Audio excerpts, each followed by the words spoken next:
অসম চৰকাৰৰ SITৰ কিবা মূল্য আছে নেকি? পূৰ্বতে বহুত SIT গঠন কৰিছিল, তাততো কোনো প্ৰতিবেদন নাহে। SIT গঠন কৰিছে, এটা নন ইছ্যু কৰি আছে। মই ভাবোঁ নন ইছ্যু কৰি আছে, কাৰণ এতিয়া পাকিস্তান কানেকশ্যন বা ISI কানেকশ্যনৰ এই গোটেই বিষয়টো চেণ্ট্ৰেল গভৰ্ণমেণ্টৰ হোম ডিপাৰ্টমেণ্টৰ কাৰবাৰ।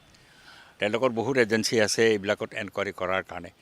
তাতে নালাগি পেলাই এখন ষ্টেট গভৰ্ণমেণ্টৰ কি অধিকাৰ আছে এইবিলাক বিষয়ত মাত মাতাৰ কাৰণে? আৰু বহু বছৰ পিছত এইবিলাক কথা বতৰা উলিয়াই পেলাই এটা ৰাজনৈতিক মাইলেজ ল'বলৈ আমাৰ মুখ্যমন্ত্ৰীয়ে চেষ্টা কৰিছে।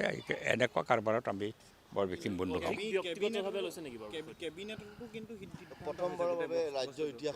কেবিনেটৰ সিদ্ধান্ত হৈছে তেওঁলোকে এজনৰ বিৰুদ্ধে কেছ কৰিব, গৌৰৱটো তাতে নাই, গৌৰৱৰ ঘৈণীয়েকৰ কথাও নাই, এজনৰ বিৰুদ্ধে কৰিব, আলিৰ বিৰুদ্ধে। কি কৰে কৰি থাকিব, SIT কৰি পেলাই পাকিস্তানত গৈ কি এনকুৱাৰী কৰিব? সেইজন ব্ৰিটিছ নাগৰিক, তেওঁতো পাকিস্তান লণ্ডনত থাকে, ঘূৰি ফুৰে, তেওঁৰ বিৰুদ্ধে কি ব্যৱস্থা কৰিব? কৰিব লাগিলেতো ইণ্ডিয়ান গভৰ্ণমেণ্টে কৰিব লাগিব। ইণ্ডিয়ান গভৰ্ণমেণ্টে নকৰি অসমৰ SIT গঠন কৰি পেলাই পুলিচক এইটো এনকুৱাৰী কৰি দিবৰ কি মানে আছে নেকি? এইটো কোনো মানে নাই। এটা ৰাজনৈতিক উদ্দেশ্যত এতিয়া অসমৰ মুখ্যমন্ত্ৰীয়ে এই বিষয়বিলাক আনি পেলাই মানুহৰ মাজত চেনচেশ্যন ক্ৰিয়েট কৰিব বিচাৰিছে। আন এটা প্ৰসংগ, ৰাজীৱ ভৱনত যুৱ কংগ্ৰেছৰ নিৰ্বাচনক লৈ ৰক্তাক্ত পৰিৱেশৰ সূচনা হ'ল। দুজন লোকক কংগ্ৰেছতনো এইবিলাক নতুন কথা নহয়। কংগ্ৰেছৰ কাৰ্যালয়ত গণ্ডগোল হোৱা, মাৰপিট হোৱাটো নতুন কথা নহয়। পূৰ্বতেও এনেকুৱা বহুত ঘটনা হৈছে, হ'ব নলগা ঘটনা। এটা ৰাজনৈতিক দলৰ কাৰ্যালয়ত এই ধৰণৰ কাণ্ড কাৰখানা হৈ থকাটো শোভনীয় নহয়। এইটো কংগ্ৰেছ দলৰ কথা। বাজেট অধিৱেশন আৰম্ভ হৈছে আৰু বাজেট কেনেকুৱা হোৱাটো বিচাৰে অসমৰ পক্ষে? কেনেকুৱা আমিতো অসমৰ ক্ষেত্ৰত অসমৰ জ্বলন্ত সমস্যাবিলাক, এতিয়া ৰাজ্যখন আটাইতকৈ কৰ্মহীন যুৱকেৰে ভৰ্তি হৈ গৈছে। 31 লক্ষৰ ওপৰত যেতিয়া ৰেজিষ্টাৰ্ডভুক্ত কৰ্মহীন যুৱক, শিক্ষিত যুৱক তেওঁলোক, এনেকুৱা এখন সৰু ৰাজ্যত ইটো সংখ্যা এটা এলাৰ্মিং।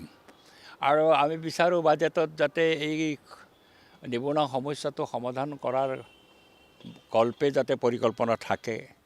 অসমৰ কৃষিত আজি এটা বিপৰ্যয় চলি আছে, কৃষি উৎপাদন আমাৰ বঢ়া নাই, ধানৰ উৎপাদনো বঢ়া নাই।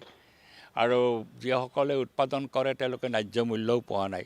কেনেকৈ কৃষিৰ ক্ষেত্ৰত আৰু বেছি পৰিমাণে আমি উন্নতি লাভ কৰিব পাৰোঁ, তাৰ বাজেটত ডিৰেকশ্যন থকা দৰকাৰ।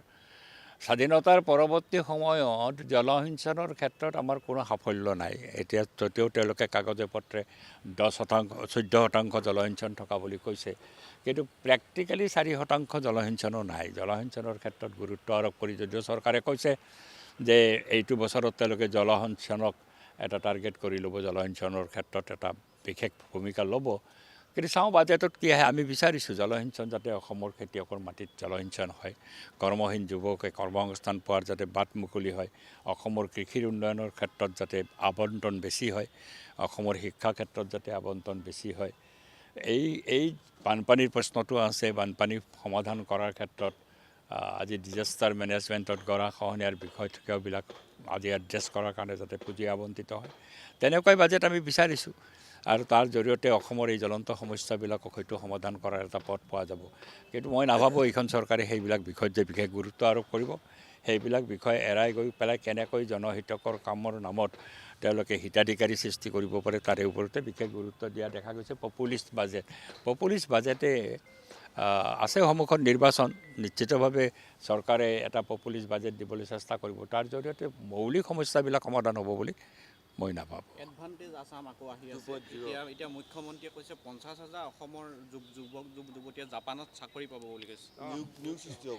এতিয়া এডভান্টেজ 1ৰ কি হ'ল? এডভান্টেজ 1 কৰিলে বিজেপি চৰকাৰে কৰিছিল, তেতিয়া সৰ্বানন্দ আছিলে। এডভান্টেজ 1ত যিমানখিনি মৌ হৈছিল, টকা আহিল জানো? প্ৰথম কওক তেওঁলোকে কিমান টকা আহিছে, কিমান পুঁজি আহিছে। এডভান্টেজ আছামক লৈ পেলাই 2টোক লৈ পেলাই 20ক লৈ পেলাই বিৰাট প্ৰচাৰ সংগঠিত কৰিছে।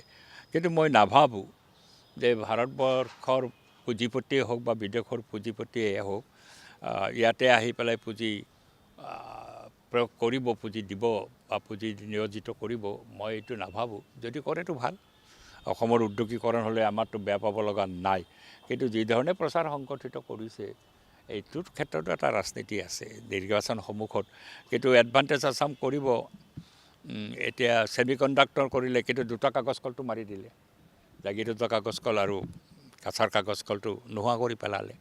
থকাবিলাক চম্ভালিব পৰা নাই আৰু নতুন নতুন ক্ষেত্ৰত বহুত ডাঙৰ কথা কৈ আছে।